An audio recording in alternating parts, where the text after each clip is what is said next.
दोस्तों, मैं अनमोल दुबे और स्वागत है आपका हमारे खास कार्यक्रम किताब पे चर्चा अनमोल के साथ में।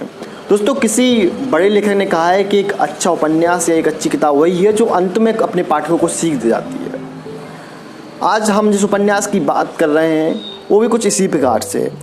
दोस्तों, कहा जाता है कि इश्क और मोहब्बत की कोई सीमा नहीं होती है, लेकिन आज जो उपन्यास हमारे पास है इश्क मुबारक, ये हमें मोहब्बत की हद में रहना सिखाता है, मोहब्बत की सीमा में रहना सिखाता है। मैं इस मुबारक उपन्यास की कथा वस्तु की बात करूं उससे पहले मैं इसके लेखक जो हैं कुलदीप राघव जी, उनके बारे में आपको बता दूं। कुलदीप राघव जी पेशे से पत्रकार हैं और इस समय टाइम्स नाउ हिंदी में कार्यरत हैं। इसके पहले वो दैनिक अमर उजाला और दैनिक भास्कर जैसे कई बड़ी संस्थानों में काम कर चुके हैं और उनकी 2 किताबें आई लव यू और नरेंद्र मोदी एक शोध पाठकों के बीच में है। अब हम बात करते हैं इस मुबारक किताब की। तो ये सन 2019 में रेड ग्रेप पब्लिकेशन द्वारा प्रकाशित की गई थी और इसकी कीमत 125 रुपये है। इसे आप अमेजॉन और फ्लिपकार्ट से खरीद सकते हैं एवं अपने नज़दीक के जो पुस्तकालय बुक स्टोर हों उनसे भी आपको मिल सकती है। अब बात करते हैं इसकी कहानी की। दोस्तों, तो इस एक कहानी जो है 3 व्यक्तियों के आसपास घूमती है, मीर, वंदना और साहिबा। जो मीर होता है एक चाय की टपरी पे काम करने वाला लड़का होता है जो मेरठ के पास के गांव का होता है और बचपन में इसके पिता इसे छोड़ के चले जाते हैं। जवानी में जब ये जवान होता है, कुछ पढ़ने लायक कुछ करने लायक होता है, तो उस समय उसकी माँ का साया भी उसके सिर से उठ जाता है। ये दिल्ली आता है और वहाँ पर एक चाय की टपरी पे काम करने लगता है। जो इसमें दूसरा पात्र है वो है वंदना। वंदना जो है वो लखनऊ विधायक परिवार से है और वो मीर की सीनियर होती है, लेकिन वो एक दिन चाय की टपरी पे मिलते हैं और वो मीर को फर्स्ट से अर्श तक का सफ़र तय कराती है, उसे रॉकस्टार बनाती है। इसमें जो तीसरा अहम पात्र जो है या तीसरी जो मोड़ है, एक ऐसी मोड़ है कि जो जिसके आते ही पूरी कहानी बदल जाती है, पूरा एक नहीं 3 जिंदगियां बर्बाद हो जाती हैं। वो है साहिबा। दोस्तों, साहिबा और मीर एक प्लेन में मिलते हैं और दोनों की नज़दीकियाँ बढ़ जाती हैं। नज़दीकियाँ इतनी बढ़ जाती हैं कि दोनों के बीच शारीरिक संबंध स्थापित हो जाते हैं और जो साहिबा होती है वो गर्भवती भी हो जाती है।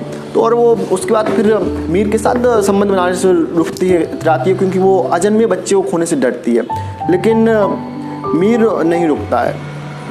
दोस्तों, कहा जाता है कि जब एक स्त्री प्रेम में पड़ती है तो वो अपने बारे में सब कुछ बता देती है। वो ऐसा ही कुछ इस कहानी में भी होता है। साहिबा अपने बारे में सब कुछ बता देती है, लेकिन मीर अपनी ज़िंदगी के अहम हिस्सा, अहम भाग वंदना के बारे में उसे नहीं बताता है कि वंदना से वो बहुत ज़्यादा प्रेम करता है और जल्दी उन दोनों की शादी होने वाली है।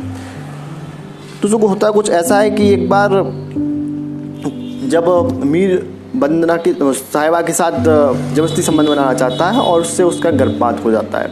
जिसके बाद इस बात से वो इतना ज़्यादा अपने आप को शर्मिंदा महसूस करता है कि एक जगह जब जा रहा होता तो कार एक्सीडेंट हो जाता है और बहुत गंभीर रूप से घायल हो जाता है। जब ये बात वंदना को पता चलती है कि मीर का एक्सीडेंट हो गया है तो वो भी इसे देखने के लिए हॉस्पिटल में आती है। जब हॉस्पिटल में मिलता है तो इतना अपराध बोध से भरा हुआ होता है, मीर की अपनी पूरी बता देता है, पूरा साहिबा के बारे में बता देता है। जब वंदना साहिबा के बारे में सुनती है तो वो भी अंदर से टूट जाती है कि उसने इस लड़के के लिए क्या नहीं किया।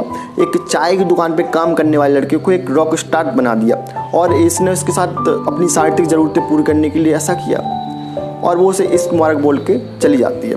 दोस्तों, ये एक कुलदीप जी जो एक पेशे से पत्रकार हैं, तो उन्होंने इस कहानी को इस तरीके से लिखा है कि कोई भी नहीं कह सकता है कि ये जो इसके पात्र हैं वो काल्पनिक हैं। और उन्होंने इस तरीके से इस कहानी को डिज़ाइन किया है कि हर व्यक्ति को लगता है कि ये कहानी बहुत अच्छी है और उनके आसपास की है। तो मैं आपसे कहूँगा कि ये कहानी आप ज़रूर पढ़ें। बाकी जल्दी कुलदीप जी की एक नई किताब हम लोगों के बीच में होगी। कुलदीप जी को बहुत बहुत शुभकामनाएं और आशा करते हैं कि वो जो नई किताब होगी वो बहुत अच्छी होगी। धन्यवाद।